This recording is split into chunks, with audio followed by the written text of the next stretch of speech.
Nah, pas petugasnya ini udah sadar kalau ternyata di depannya itu adalah Simon Davis yang selama ini menjadi buronan, langsung diamanin lah si Simon Davis ini kan ke ruangan gitu kan, dan sambil ditelepon polisi. Jadi sebelum polisi ini datang, Simon Davis ini tuh diamanin dulu, friend, biar nggak kabur gitu. Dan pada saat polisi datang, si John ini pun langsung dibawa nih, friend, ke kantor polisi. Nah, pas di kantor polisi, tasnya si John ini tuh digeledah ya kan sama polisi, ya kan, dibuka, dan kalian tahu isinya apa?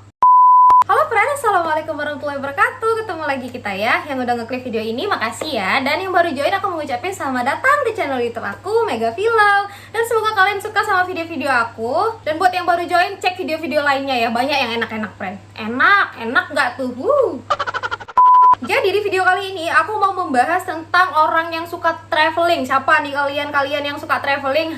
Simak video ini baik-baik ya, karena nggak semua traveler itu tuh orang baik, friend. Kayak kasus kali ini misalnya ya, dia sangat mematikan gitu, karena kemanapun dia pergi dia pasti meninggalkan korban. Sampai-sampai nih dia dijuluki dengan The Tourist from Hell. Jadi kayak mana ceritanya? Tanpa berlama-lama skoy, masuk kita check it out.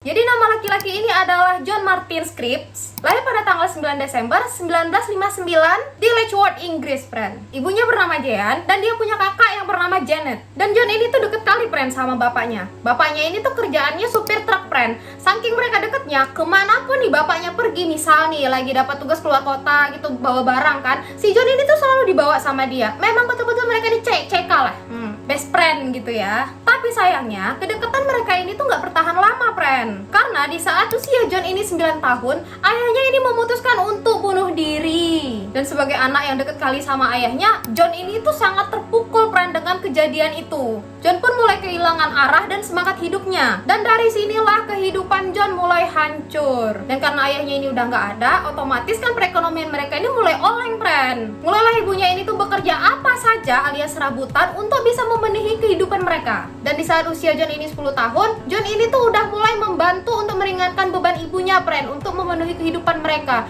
Anak 10 tahun loh, kalian kira lah aku 10 tahun tuh masih nangis-nangis aku minta mainan sama mama bapakku. Dia udah kerja nyari uang untuk makan, bukan untuk beli mainan, makan. Dan yang paling sedihnya lagi, di saat usia John ini tuh 15 tahun, dia di drop out dari sekolahnya, friend. Bukan karena dia bandel, karena dia nggak sanggup bayar uang sekolah.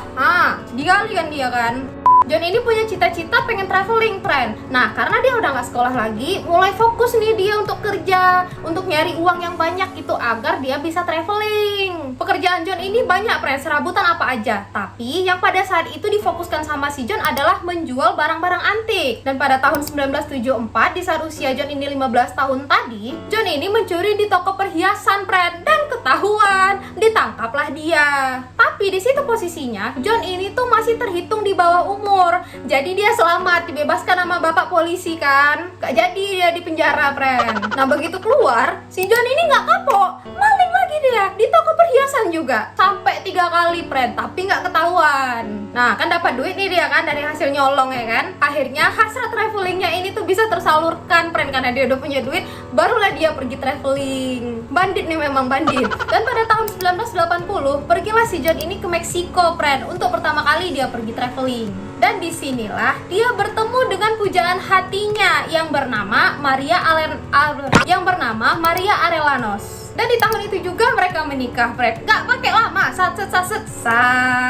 Dan selama menikah, mereka tuh gak punya rumah, friend. Jadi mereka itu tinggal di mobil van. Dan mereka hidupnya itu nomaden alias berpindah-pindah. Dan setelah 2 tahun menikah, tepatnya di tahun 1982, John ini tuh mulai frustasi, friend, karena dia udah kehilangan kehabisan uang. Gak punya dia sama sekali, frustasi dia. Akhirnya maling lagi dia. Tapi ketangkep polisi dan dihukum penjara 3 tahun. Sebenarnya di sini Maria ini tuh kurang suka, friend, kalau si John ini tuh mencuri gitu. Tapi karena cintanya sama si John tadi kan, si Maria ini tuh tetap setia lah menunggu si John ini sampai keluar penjara. Berharap kalau misalnya nanti si John ini udah keluar, si John ini tuh bisa berubah gitu loh, nggak mau maling lagi. Tetap ditungguin dengan baiknya, dengan sabarnya. Nah, pada tahun 1985 John pun udah bebas nih kan dari penjara, karena kan cuma 3 tahun. Tapi sayangnya setelah keluar dari penjara, si John ini pun kembali maling lagi, ketangkep lagi. Dan Dan di titik inilah Maria pun sadar gitu kalau suaminya ini nggak akan pernah berubah sampai kapanpun. Dan Maria pun udah mulai kecewa kan sama si John ini. Akhirnya Maria memutuskan untuk bercerai friend dari si John. Dan Maria setelahnya kembali menikah dengan salah satu polisi yang bernama Ken Cole. Jadi di penjara itu ternyata ada yang namanya hak cuti friend, dan bisa pulang ke rumah. Aku juga baru tahu nih karena aku memang nggak pernah masuk penjara. Amit-amit jangan sampai. Dan pada saat itu John ini tuh mendapatkan hak cuti itu.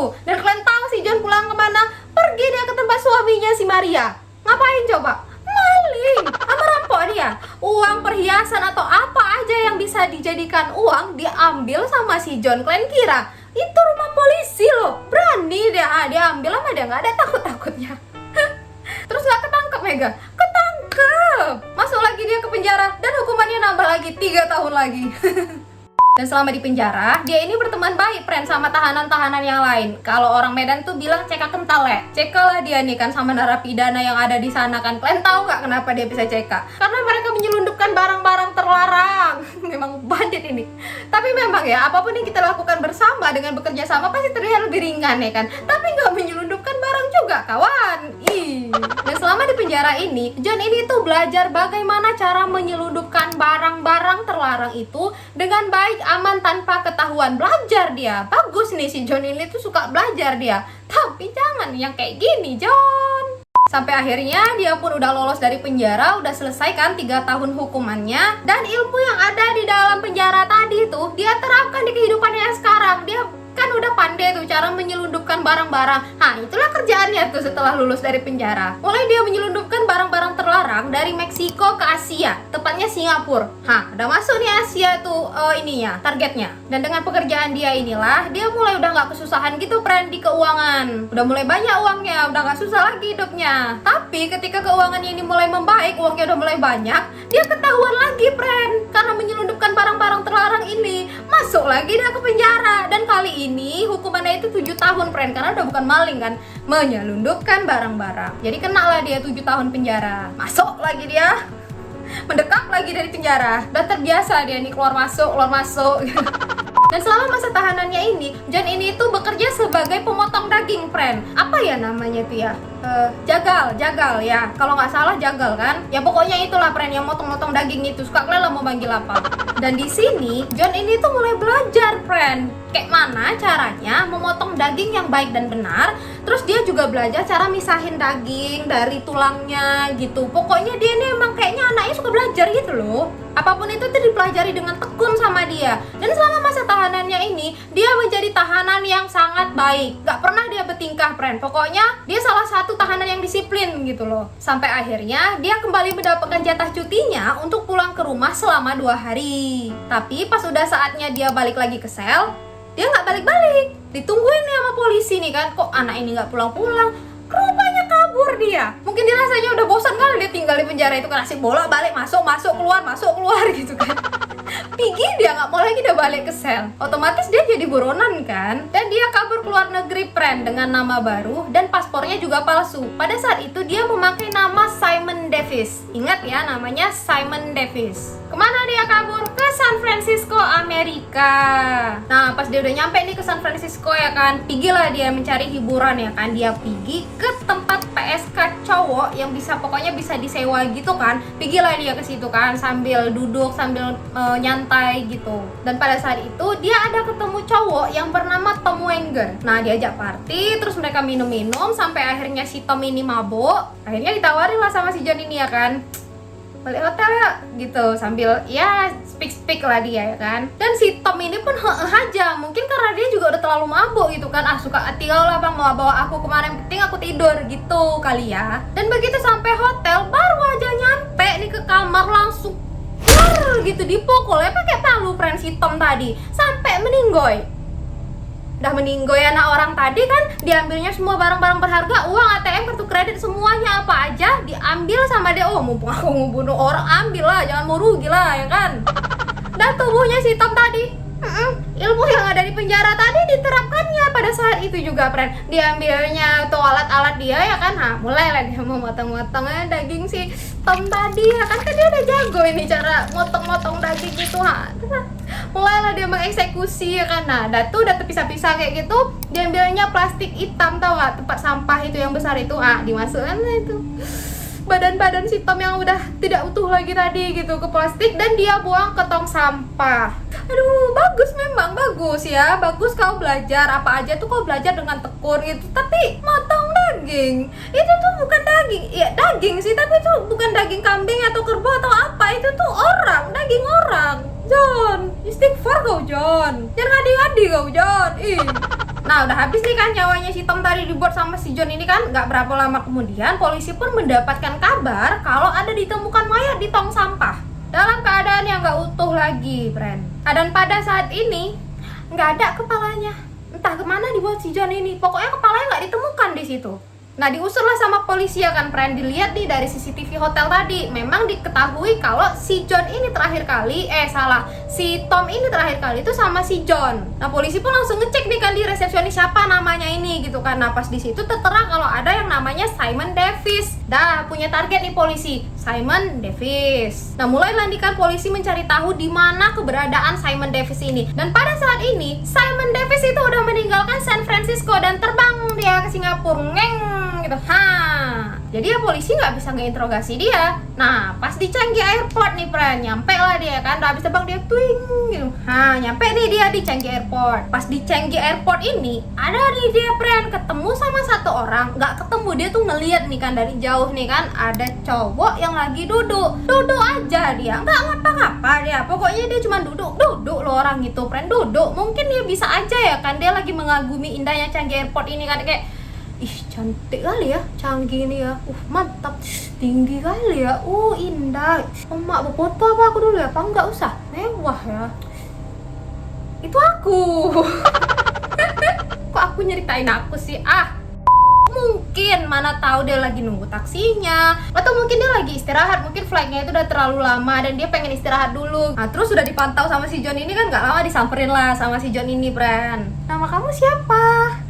Oh, nama aku Gerard Lowy. Asli mana? Kamu sendirian aja? Udah punya pacar? Udah nikah? Udah punya anak? Kerja di mana? Salah, itu plus 62. Ya, maaf, salah. Si Gerard ini usianya 32 tahun, friend. Ya, masih tergolong muda lah ya. Dan udah lama nih mereka ngobrol, rupanya nyambung, friend. Nah, masuklah si Gerard ini ya kan. Tanya sama dia, mau nginep di mana? Belum tahu aku, bang, mau nginep di mana. Abang mau nginep di mana? Aku juga nggak tahu sih mau nginep di mana. Belum tahu ini. Mau ini nggak sekamar aja nggak kita berdua biar bisa PT-PT, kan biasa lebih murah itu kan. Bisa juga sih itu, bang. Bisa lah kita, kalau nggak kita PT-PT aja lah ya kan, biar murah. Nah gitu lah ya kan. Jadi mereka ini memutuskan untuk satu kamar berdua biar bisa PT-PT. Kalian tahu nggak PT-PT itu apa? PT-PT itu apa ya? Split bill. Nah, jadi bisa bagi dua itu kamarnya gitu kan, biar nggak terlalu berat mereka bayar, friend. Dan si Gerard ini pun aja, padahal mereka nggak kenal, stranger loh. Akhirnya mereka pun menuju hotel, dan hotel yang mereka pesan itu adalah Riverview Hotel, friend. Dan mereka check-in hotel itu pada tanggal 8 Maret, friend, di kamar nomor 1511. Dan besoknya si John ini tuh datang dia ke resepsionis, turun dia kan cukup gitu kan, disamperinnya nih mbak resepsionis. Mbak, misi mbak. Iya mas, kenapa? Kemarin ini yang pesen kamar itu atas nama Gerard ya, Gerard Lowy kan ya? Oh iya bener mas, kenapa ya? Ada yang bisa dibantu?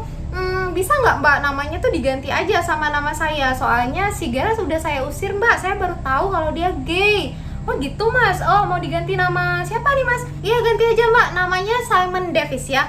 Oh baik mas, Simon Davis ya, Simon Davis. Dah diganti nih kan, jadi dari Gerard Lowy menjadi Simon Davis. Nah besoknya pada tanggal 10 Maret, Bikini dia friend sendirian menonton konser orkestra di Singapura. Di mana itu nggak tahu lah aku, pokoknya di Singapura. Dan pada tanggal 11 Maret keesokan harinya, John ini tuh check out, friend, dari hotel itu. Lanjut pada tanggal 13 Maret, setelah 2 hari si John check out dari hotel itu, polisi menemukan mayat yang udah nggak utuh lagi, friend. Udah terpotong-potong tangannya, kakinya, badannya udah berpisah semua, tapi nggak ada kepalanya. Dan ditemukannya di tong sampah juga. Lalu setelah penemuan ini dibawalah nih ya kan ke forensik untuk diketahui siapa yang punya ini kan, punya badan ini. Dan ternyata iya Gerard Lowy. Pas diselidiki sama polisi, ditanya tuh kan ke resepsionisnya, dan resepsionisnya juga mengaku, iya pak, kemarin memang ada kesini yang atas namanya si Gerard itu minta diganti ke namanya Simon Davis, karena pada malam itu juga Simon Davis ini ini si Gerard ini tuh udah pergi, Pak. Gitu kan, menurut kesaksiannya si resepsionis nih. Nah, ketemu lagi nih kan satu nama kan yang bernama Simon Davis. Begitu si Simon Davis ini mau diinterogasi, rupanya si Simon Davis ini udah gak ada di Singapura, friend. Udah terbang dia ke Thailand.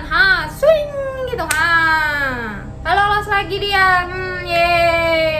Dia ke Thailand ini tujuannya ke Bangkok, friend. Dan pada tanggal 15 Maret 1995 terbang lagi dia, friend, dari Bangkok ke Phuket. Mungkin udah bosan dia di Bangkok, karena di Bangkok cuma ada baju-baju murah yang berkualitas bagus ya kan. Online shop rupanya. Dan selama di pesawat, John ini tuh duduk sebelahan, friend, sama dua orang ibu dan anak. Nah, emaknya ini namanya Sheila, usianya 49 tahun. Dan anaknya ini namanya Darin Damude, usianya 22 tahun, friend, masih muda. Ibu dan anak ini tuh dari Kanada, friend. Jadi mereka ini sama-sama turis lah ya. Setelah banyak basa-basi nih kan, mereka juga udah nyambung ngobrolnya. Masuk nih si John. Ibu nanti tinggal di mana, Bu, kalau di Phuket? Oh, kita nginep di Nilis Marina Phuket, nak. Wah, kebetulan sekali loh, Bu. Saya juga mau nginep sana. Padahal enggak, friend. Dia bahkan nggak tahu dia mau nginep di mana. Tapi karena ibu itu nyebutin nama hotel itu juga yang dia bilang. Dan yang paling creepy-nya lagi, kalian tahu, pas sudah nyampe, mereka tuh udah di hotel, si John ini minta sebelahan tetangga sama kamar mereka. Nggak kenal loh, orang asing minta sebelahan kamarnya. Jadi si Sheila sama anaknya ini tuh di kamar 43, friend. Nah, si John ini ngambil di kamar 48. Kamar mereka bener-bener sebelahan. Kok bisa 43 sama 48 sebelahan? Enggak tahu, aku ada fotonya, kan tengok lah. Nah, besoknya sekitar jam 11 siang turun lagi nih, friend, si John dari kamarnya ke resepsionis, menuju resepsionis nih kan. Tuk gitu, didatengnya lah resepsionis itu. Siang, Mbak. Oh ya, siang, Mas, ada yang bisa dibantu? Begini, Mbak, yang di kamar nomor 43 itu kan yang atas nama Sheila Damude ya, Mbak ya? Oh iya, betul, Mas, kenapa ya? Bisa diganti sama nama saya aja nggak, Mbak? Soalnya mereka tadi malam tuh tiba-tiba ada urusan mendadak dan mereka harus pergi. Nanti yang bayar kamar mereka tuh saya, Mbak. Diganti sama nama saya aja. Oh, baik. Nama masnya siapa ya? Simon Davis. Dah, Simon Davis ganti lagi kan? Simon Davis lagi-lagi diganti tanpa resepsionisnya berkonfirmasi sama orangnya langsung. Main ganti aja dia. Dan John pun nginep di hotel itu tuh selama 2 hari, friend. Dan 3 hari kemudian, tepatnya pada tanggal 19 Maret, ada ditemukan mayat 2 orang, friend, di Tin Mine di Katu. Gitu nggak bacanya? Kalau salah ya udahlah ya. Tulisannya pokoknya Tin Mine Katu. Jadi ada lah ini ya kan, friend, 2 orang lagi lewat aja kayak jalan santai gitu kan. Tiba-tiba mereka ini tuh ngelihat ada plastik yang memang sangat mencurigakan gitu loh. Nah, terus kayak temennya ini tuh bilang kayak, apa tuh? Tengok dulu kita ya, itu kayaknya apa, plastik apa tuh ya. Nah, didatengin lah ya kan sama mereka plastik itu. Dan kayak mana lah itu terkejutnya mereka pas dibuka, isinya kaki.